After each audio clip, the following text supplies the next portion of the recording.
À toutes et à tous, recevez mes fraternelles salutations dans le Christ Jésus. Dans la première partie des souffrances du Christ, nous avons vu comment Jésus a été rejeté avant la croix. D'une part, il s'était donné volontairement et par amour pour manifester la souveraineté de Dieu. Et d'autre part, il avait été abandonné et trahi par les hommes pour démontrer la responsabilité de l'homme. Considérons maintenant la deuxième partie des souffrances du Christ, la croix. Une lâcheté et une peur terrifiantes lors de la semaine de la Passion. Une espérance vivifiante lors de leur engagement après la résurrection. Je vous invite à lire ensemble le texte de Luc au chapitre 23, versets 26 à 56, et de Matthieu chapitre 27, les versets 45 à 46. Et chez vous, lisez les chapitres 26 et 27 de Matthieu et les chapitres 22 et 23 de Luc. Sur le chemin de Golgotha, comme il l'emmenait, ils prirent un certain Simon de Cyrène qui revenait des champs. Ils le chargèrent de la croix pour qu'il la porte derrière Jésus. Il était suivi d'une grande multitude de gens du peuple et de femmes qui se frappaient la poitrine et se lamentaient sur lui. Jésus se tourna vers elle et dit, « Fille de Jérusalem, ne pleurez pas sur moi, mais pleurez sur vous et sur vos enfants. Car voici des jours viendront où l'on dira, heureuses les stériles, heureuses les entrailles qui n'ont point enfanté, et les mamelles qui n'ont point allaité. Alors ils se mettront à dire aux montagnes, tombez sur nous, et aux collines, couvrez-nous. Car si l'on fait ces choses au bois vert, qu'arrivera-t-il au bois sec? » On conduisait en même temps deux malfaiteurs qui devraient être mis à mort avec Jésus. À Golgotha, la crucifixion. Lorsqu'ils furent arrivés au lieu appelé Crâne, ils le crucifièrent là, ainsi que les deux malfaiteurs, l'un à droite, l'autre à gauche. Jésus dit, « Père, pardonne-leur, car ils ne savent pas ce qu'ils font. » Ils se partagèrent ses vêtements en tirant au sort. Le peuple se tenait là et regardait. Les magistrats se moquaient de Jésus, disant, « Il a sauvé les autres, qu'il se sauve lui-même, s'il est le Christ, l'élu de Dieu. » Les soldats aussi se moquaient de lui, s'approchant et lui présentant du vinaigre. Ils disaient, « Si tu es le roi des Juifs, sauve-toi toi-même. » Il y avait au-dessus de lui cette inscription, « Celui-ci est le roi des Juifs. » L'un des malfaiteurs crucifiés l'injuriait, disant, « N'es-tu pas le Christ? Sauve-toi toi-même et sauve-nous. » Mais l'autre le reprenait et disait, « Ne crains-tu pas Dieu, toi qui subis la même condamnation? Pour nous, c'est justice, car nous recevons ce qu'ont mérité nos crimes. Mais celui-ci n'a rien fait de mal. » Et il dit à Jésus, « Souviens-toi de moi quand tu viendras dans ton règne. » Jésus lui répondit, « Je te le dis en vérité, aujourd'hui tu seras avec moi dans le paradis. » À Golgotha, la mort de Jésus. Il était déjà environ la 6e heure, et il y eut des ténèbres sur toute la terre jusqu'à la 9e heure. Le soleil s'obscurcit, et le voile du temple se déchira par le milieu. Jésus s'écria d'une voix forte, « Père, je remets mon esprit entre tes mains. » Et en disant ces paroles, il expira. Le centenier, voyant ce qui était arrivé, glorifia Dieu et dit, « Certainement, cet homme était juste. » Et tous ceux qui assistaient en foule à ce spectacle, après avoir vu ce qui était arrivé, s'en retournèrent, se frappant la poitrine. Tous ceux de la connaissance de Jésus et les femmes qui l'avaient accompagné depuis la Galilée se tenaient dans l'éloignement et regardaient ce qui se passait. À Golgotha, la mise au tombeau. Il y avait un conseiller nommé Joseph, homme bon et juste, qui n'avait point participé à la décision et aux actes des autres. Il était d'Arimathée, ville des Juifs, et il attendait le royaume de Dieu. Cet homme se rendit vers Pilate et demanda le corps de Jésus. Il le descendit de la croix, l'enveloppa de linceul et le déposa dans un sépulcre taillé dans le roc où personne n'avait encore été mis. C'était le jour de la préparation et le sabbat allait commencer. Les femmes qui étaient venues de la Galilée avec Jésus accompagnèrent Joseph, virent le sépulcre et la manière dont le corps de Jésus y fut déposé. Et s'en étant retournées, elles préparèrent des aromates et des parfums, puis elles se reposèrent le jour du sabbat selon la loi. Et voilà ce que dit Matthieu au chapitre 27, versets 45 et 46, lors de la mort de Jésus à Golgotha. Depuis la 6e heure jusqu'à la 9e heure, il y eut des ténèbres sur toute la terre, et vers la 9e heure, Jésus s'écria d'une voix forte, Élie, Élie, lama sabachthani, c'est-à-dire, mon Dieu, pourquoi m'as-tu abandonné? Une lâcheté et une peur terrifiante des disciples. La prophétie d'Ésaïe au chapitre 53 et le verset 10 à 12 annonçait clairement que le Fils de Dieu devait être mis à mort et porter les péchés de beaucoup d'hommes. En l'espace de 3 heures, entre la 9e et la 12e heure pour les Juifs, entre midi et 15 heures pour nous, Jésus va connaître les souffrances les plus atroces de sa vie et de son ministère, la croix. Juste avant, il sera livré en pleine nuit. Et en moins de 4 heures, du lever du jour jusqu'à la 9e heure pour les Juifs, entre 8 heures et midi pour nous, il sera jugé puis condamné à mort par crucifixion. Le pire des châtiments à l'époque de l'Empire romain. Notons qu'en moins de 4 heures, il va vivre 6 procès selon les évangiles. Un jugement religieux avec 3 procès de la part des chefs religieux du Sanhédrin ou du Collège des Anciens. Devant Anne, qui était le beau-père de Caïphe, devant le souverain sacrificateur Caïphe et devant le Sanhédrin entre minuit et 5 heures du matin. C'est le corps législatif de la nation juive de l'époque. Les autorités juives, cour d'appel suprême, l'ont déclaré coupable de blasphème et de sédition. Leur loi ne permettant pas d'appliquer la peine de mort, et étant sous domination romaine, ils l'ont livré au pouvoir romain. Un jugement civil avec 3 procès de la part des autorités romaines. Devant Ponce Pilate, gouverneur romain, devant le roi Hérode Antipas, puis devant Pilate. À nouveau, entre 5 heures du matin et 9 heures. Pilate, gouverneur de Judée, à l'époque, reconnaît à 3 reprises que Jésus est innocent, malgré les propos mensongers des chefs religieux. Il affirme, cet homme n'a rien fait qui mérite la mort. Cependant, avec la pression des chefs religieux et de la foule qui préférait qu'on libère un prisonnier meurtrier, et bien qu'il a le pouvoir de libérer Jésus, Pilate le fait condamner à mort par crucifixion après l'avoir fait battre de verge. On peut ainsi affirmer haut et fort que toutes les nations, juifs et non-juifs, ont condamné Jésus. Trahison de Judas. Jésus savait, selon les Écritures, par qui et comment il allait être livré pour être condamné. C'est par un baiser que Judas va livrer Jésus aux chefs religieux. Il était environ minuit. C'est pendant la nuit que les chefs religieux ont arrêté Jésus, comme craignant la foule et agissant ainsi avec hypocrisie, alors qu'ils pouvaient l'arrêter en plein jour, pour sédition selon leurs propos.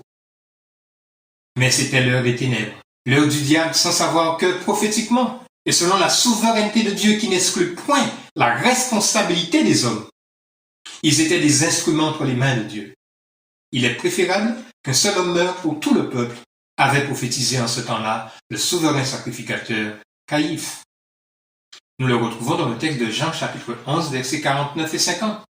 L'un d'eux, Caïphe, qui était souverain sacrificateur cette année-là, leur dit, « Vous n'y comprenez rien, vous ne réfléchissez pas qu'il est dans votre intérêt qu'un seul homme meure pour tout le peuple et que la nation entière ne périsse pas? » Quelle ingratitude et quelle avarice de la part de Judas, celui qui faisait fonction de trésorier du groupe et qui, pour quelques pièces d'argent, livra Jésus. Aussitôt après, Judas regretta son geste, mais au lieu de se repentir et de changer de direction, il alla se pendre. Quel triste sort pour quelqu'un qui a vécu avec Jésus pendant plus de 3 ans. Reniement de Pierre et fuite des disciples.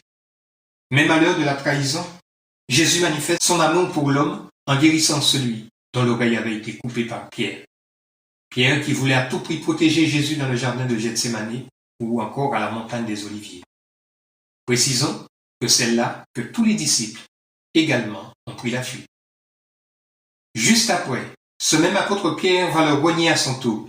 C'est avec virulence et acharnement que pendant 3 fois, Pierre nia de connaître Jésus, celui avec qui il a vécu et qu'il venait tout juste de défendre.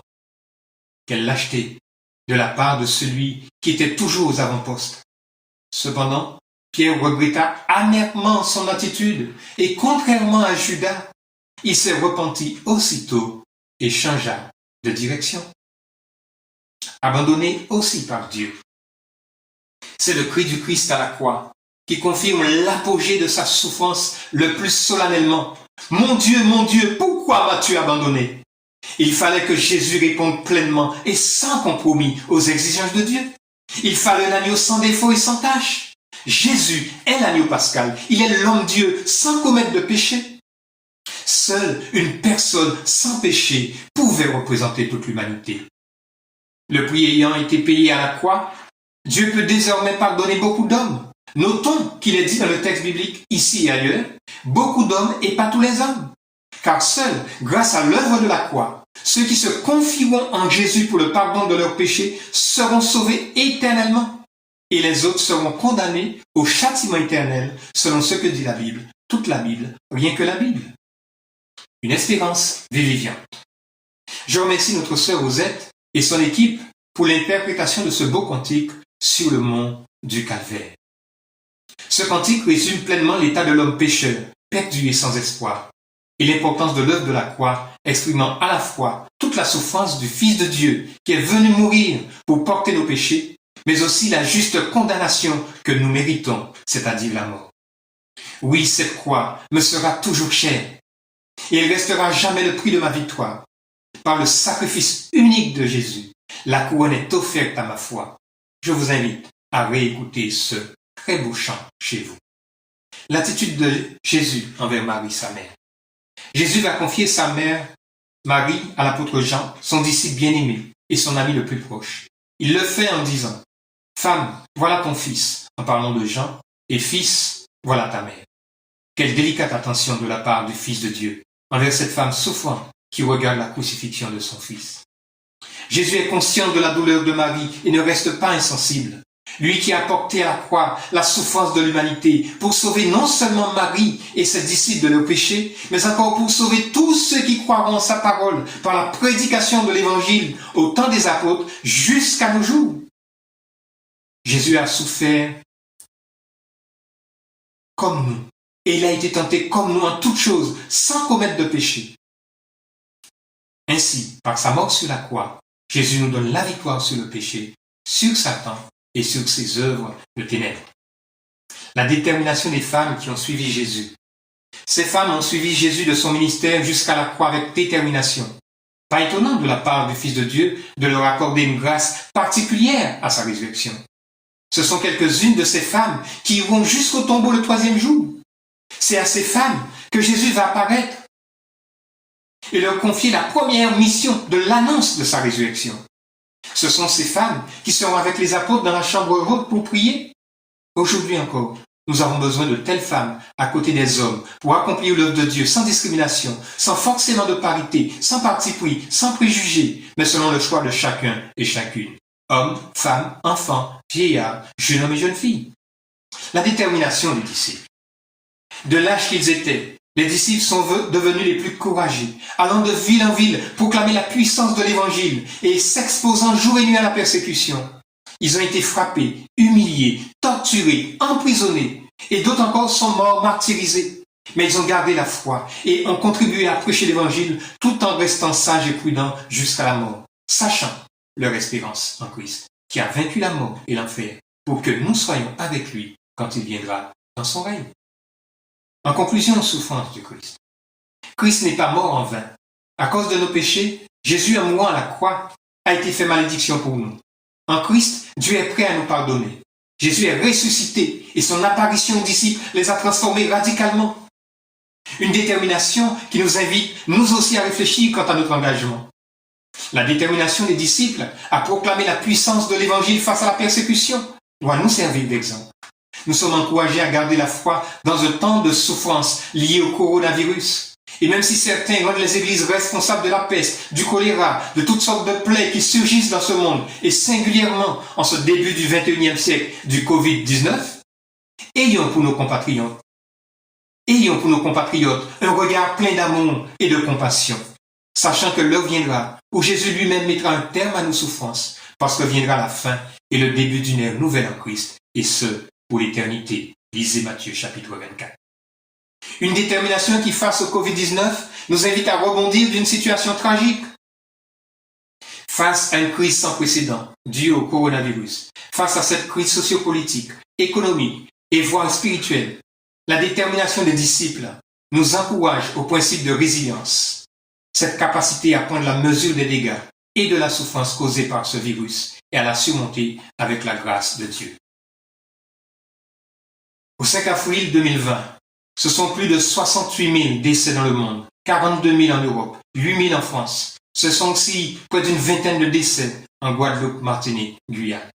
Mais je note surtout que Dieu utilise les chercheurs, les médecins, tout le personnel médical et paramédical, pompiers, gendarmes, policiers, les autorités locales, nationales et internationales, les autorités religieuses, mais aussi chaque citoyen responsable et qui respecte les simples gestes barrières et le confinement. Restez chez vous. Je veux dire merci à toutes ces femmes et à tous ces hommes qui risquent leur vie ou d'être contaminés pour tenter de sauver des vies. Serait-ce une seule vie? Merci. Merci à vous. Je prie pour vous. Je constate en même temps que ce sont plus de 240 000 guérisons dans le monde, 80 000 en Europe, 20 000 en France et plus de 60 guérisons en Guadeloupe, Martinique, Guyane. De quoi dire merci au Créateur? Oui, en Christ. Nous avons non seulement la capacité de prendre la mesure d'un traumatisme physique ou psychologique, voire même spirituel, mais nous avons aussi en lui la possibilité de nous reconstruire en cherchant à comprendre ce que le Dieu souverain, qui contrôle même le Covid-19, veut dire à chacun d'entre nous. Une détermination qui appelle à l'engagement de tous, jeunes, enfants et âgés. C'est à chacun de nous d'agir en adulte et de prendre nos responsabilités en disant oui ou non à la croix. C'est à chacun de nous de se lever en disant si oui ou non nous voulons aller plus loin en portant notre croix. C'est à chacun de nous de choisir d'aimer les autres sans condition, tels qu'ils sont, en leur tendant la croix. C'est à chacun de nous, en être adulte et responsable, d'accompagner nos enfants les plus jeunes et nos aînés, et de s'accompagner mutuellement dans l'amour de la croix. Que la grâce et la paix de Dieu vous soient multipliés.